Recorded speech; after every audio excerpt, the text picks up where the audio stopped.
Hariam, dear children, we are continuing with the chapter nervous system. Last video we had done central nervous system. This video we will do peripheral nervous system and autonomic nervous system. This picture it shows that central nervous system, peripheral nervous system and autonomic nervous system. We have already completed central nervous system consisting of brain and spinal cord. Today we shall be doing peripheral nervous system consists of spinal nerve and cranial nerve and autonomic nervous system. This is a flow chart of peripheral nervous system which is divided into two parts, sensory division and motor division. Sensory division, normally all the sense nerves and neuron, and motor division again divided into two parts. One is autonomic nervous system and somatic nervous system. Somatic nervous system, which is the basic part of the peripheral nervous system consisting of cranial nerve and spinal nerve, whereas autonomic nervous system is divided into sympathetic and parasympathetic system.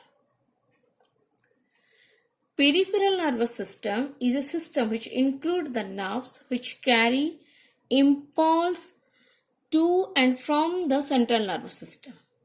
It is divided into central nervous system and autonomic nervous system. Basically, it includes cranial nerve, spinal nerve. Again, this cranial nerve and spinal nerve are a part of somatic nervous system. Somatic nervous system means it controls the conscious activity of the body, which is again controlled by cranial and spinal nerve. And second part is autonomic nervous system, which controls the unconscious activity, which again divide into parasympathetic and sympathetic system. Here we are seeing a chart or a brief diagram representation of the brain which shows all the cranial nerves. Cranial nerves are generally 12 pairs present in our brain, right? So normally it consists of, first you see all the 12 pairs are marked in Roman numeral. So first is olfactory nervous system, which is connected to nose, then your optic, which is second part connected to eye, then oculomotor system, which is normally connected to the pupil and the lens, and the movement of eye muscle, eyelid, right? This is the third cranial nerve. Then we are going to the next cranial nerve, that is the top cochlea system. It is a nervous system which is connected to the brainstem. Okay, and normally it is helping the upward and inward movement of eye. Okay, then we are going to the fifth cranial nervous system, which is your trigeminal nervous system. It is a trigeminal nerves, and this nerves is normally associated with ophthalmic region, maxillary region, and mandibular. Means it associated with touch, pain, and temperature. Okay, the things of your skin, your touch, your smells, your nose and temperature, your hypothalamus also associated as well as skin. Then we are coming to the sixth nerve, which is your abducens nerves, and this is again it is present in the temporal region of the eye towards the temporal field, and they are also associated with the eye related. Then we are coming to the facial nerve. They are giving an importance to the facial expression, the movement, and while doing all the activity related to face. Then we are coming to eighth part, vestibular cochlea. This nerve balance the sound and equilibrium and associated with your ear, right? We are coming to the ninth, that is gasopharyngeal nerve. This is associated with normally swallowing of food, means throat, your glands, right? Then we are coming to the 10th, that is a vagus system, and this vagus is generally, it is parasympathetic in nature and control the heart function of lungs and digestive tract.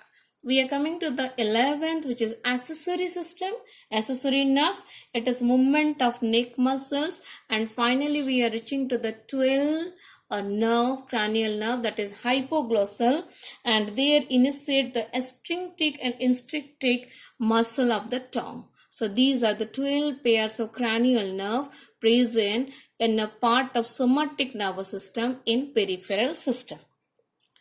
We are coming to the second part in peripheral, cranial and spinal nerve systems. Cranial we read 12 pairs, and spinal nerves are 31 nerves are present, right, which are connected to spinal cord. Here is a picture showing, last video you have seen, all the 31 nerves are present, though the vertebral column is 33 bones, so fused to bones. So 31 nerves are present, 8 are present in the cervical part, 12 pairs are present in the thoracic part, this is the thoracic part, right, and 5 pairs are present in the lumbar part, 1 pair is present in the cochlear part, and 5 in the sacral part. So these are associated with the spinal cord and regulating, activating all the work activity of the body, right.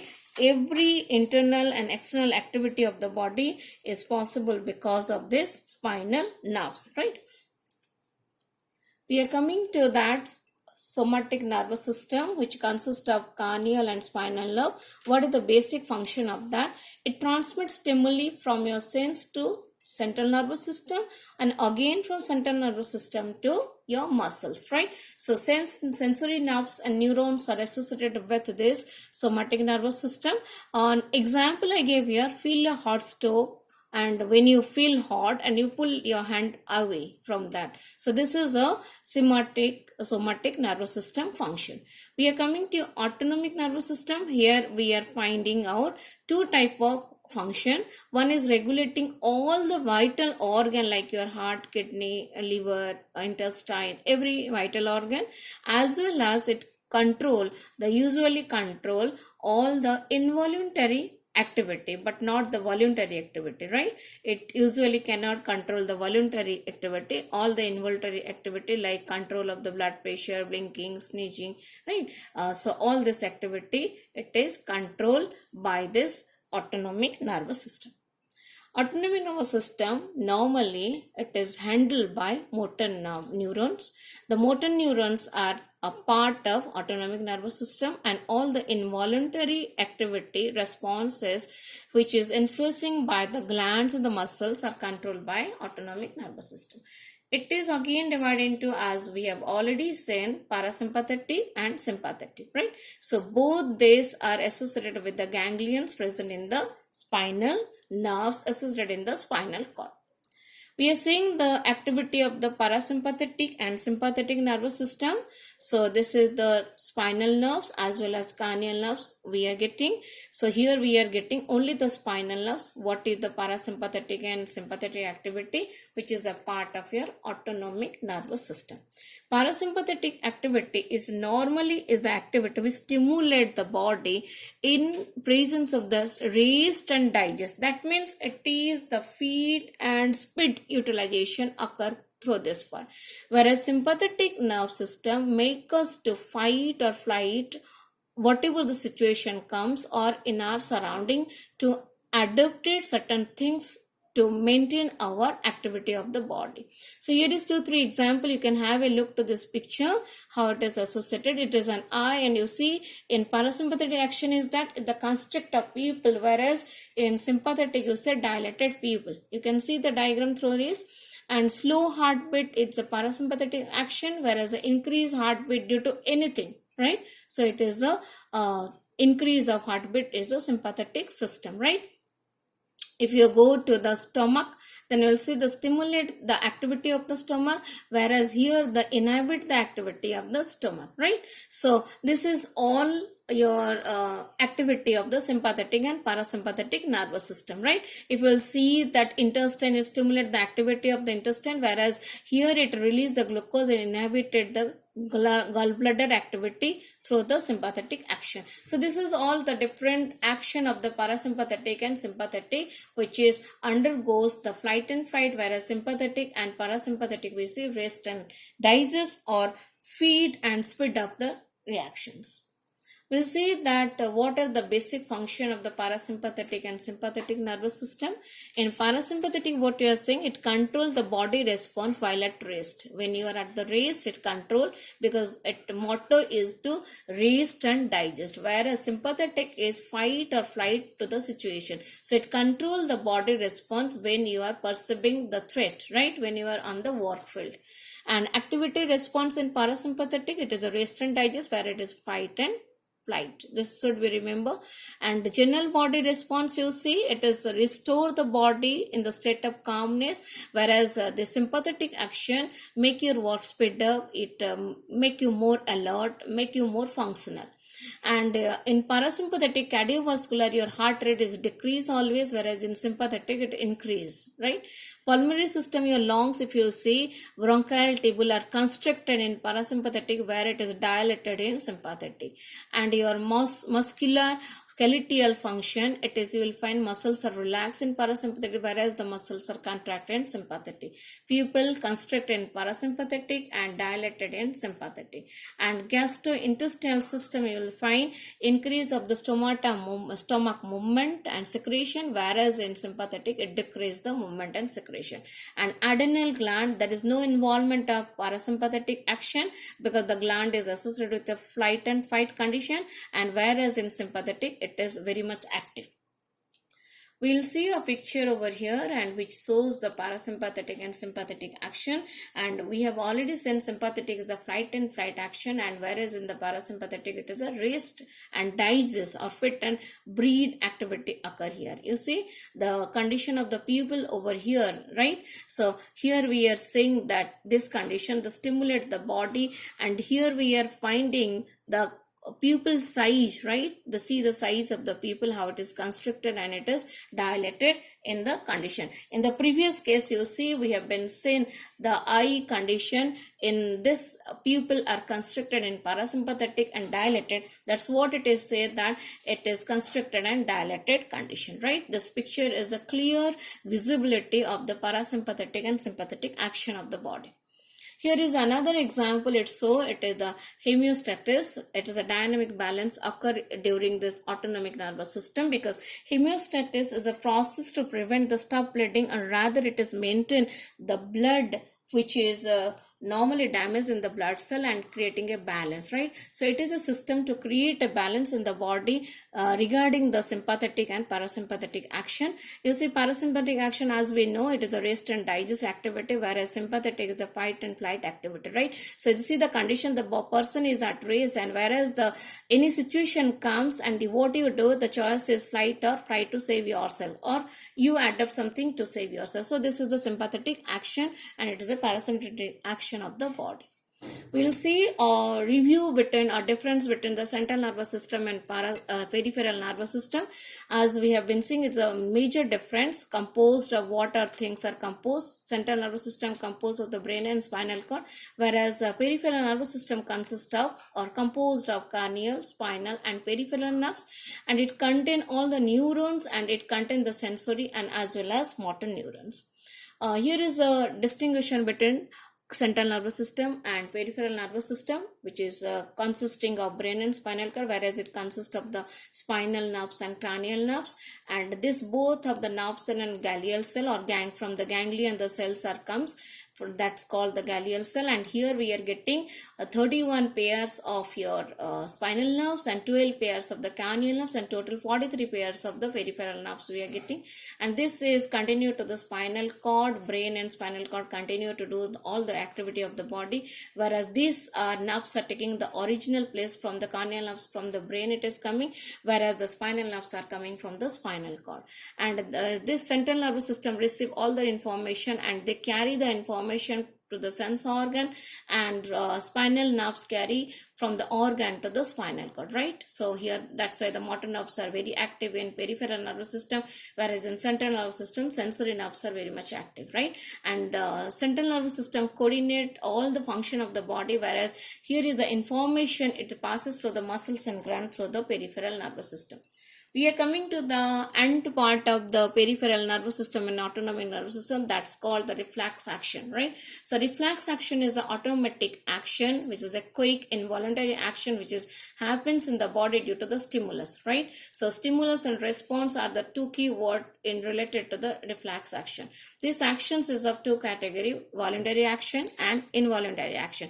Voluntary actions are the conscious action, whereas the involuntary actions are the unconscious action, right? So conscious action is initiated by your willing thought, whereas the unconscious or unconscious actions are due to the stimulus. So in this action, reflex action, brain is not at all involved, right? So it is the activity of the conscious thought or unconscious thought of the body or the mind, right? The importance of this reflex action is to protect us from any dangerous condition or injuries happens to the body. The body could protect itself because of the reflex action. So here is some example of stimuli and reflex action, because stimulus is a key word, and which is the adaptive character of a living body to adjust with the surrounding to develop the response toward the stimuli, right? So here the stimuli is the flashlight, and what happens when you see a flashlight, your pupil gets smaller, and when insect touch your eyelid, your eye start blinking. The hungry and smell of the food, when it is there, then automatically saliva comes out from the mouth, and the body gets cold. That time it is a stimuli, and you start shivering. So these are the reflex action of the body according to the stimuli.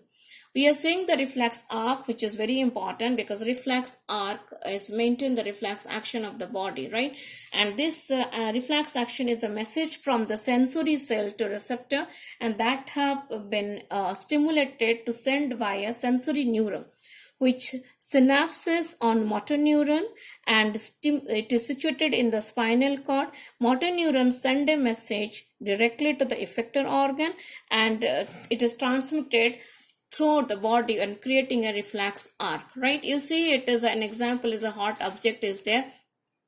So as soon as the sensory neuron, it is feel that it is hot, and it automatically comes out because of the receptor present in the muscles, right? And immediately what happened, that is connected to your neuron present on the sensory neuron, afferent part and the efferent part, and it connected reflect that message to the brain through the spinal cord, and we able to save ourselves, right? So this arc is called a reflex arc.